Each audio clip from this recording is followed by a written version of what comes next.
Romeo and Juliet was freaking weird, man. I've read this book a couple of times, and that's how I describe my feelings about it.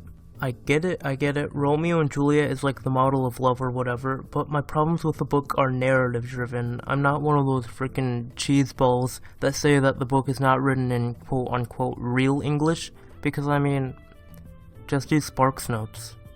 So, what's this book about? Let me summarize. Alrighty, so the book starts off with a fight in the middle of the streets, and then the prince of the town breaks up the fight, and then outlaws fighting in public areas. First of all, are you telling me that this practice wasn't previously outlawed? Big fights on the street. Seems like a no-brainer to me. I mean, what were they doing when they were founding this town? Writing down all the laws? I think they had a big wheel full of potential laws that they could write down, and then they spun it to see which one they could write down first, and then the wheel landed on the spot that said, take the day off. Actually, no. Take the year off. Back to the story. In the meanwhile, Romeo is obsessed with this girl named Rosaline that holds no mutual feelings, and then Romeo goes to a party, sees Juliet, and forgets all about Rosaline. Romeo then walks up to Juliet, compliments her hands, and then kisses her. So it's just that easy, guys. If Romeo can do it, so can you. Get out and get the girls today. But seriously, if it was that easy for Romeo, then why was he moping about Rosaline? He clearly has the power to get any lady he wants. So after the party, Romeo creeps on and stalks Juliet and finds out that the feeling of love is mutual. They then decide to get married the next day. How? Am I missing something? Romeo's master plan to getting girls is step 1, compliment their hands. Step 2, there is no step 2, enjoy the wedding.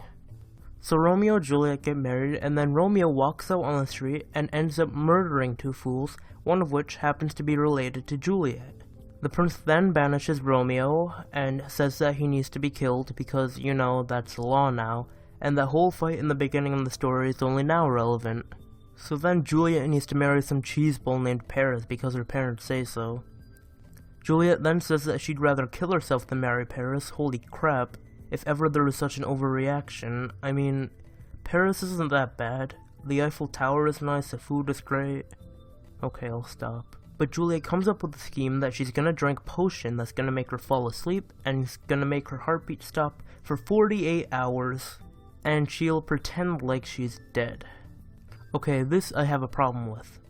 Say what you will about the rest of the book logic-wise, but it could have happened. But now, because this potion was introduced, my plan of projecting myself onto Romeo with the 2 steps to get girls is now ruined. Alright, back to the story. Romeo doesn't get word of this and then finds Juliet dead and decides to kill himself, but not before getting arrested by everyone's favorite Paris. Romeo then becomes a gangster again, kills Paris, and Paris's dying wish is to be set next to Juliet. Romeo does this, and then he kills himself next to Juliet, and then Juliet wakes up.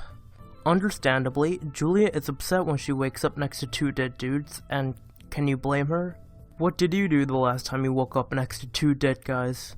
So Juliet kills herself, and then both Romeo and Juliet's parents find their dead bodies, and so a golden statue is created in the middle of the city of both Romeo and Juliet as a symbol of love. Can you see my problem in this?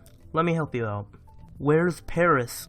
Didn't he die too, or does nobody care about him?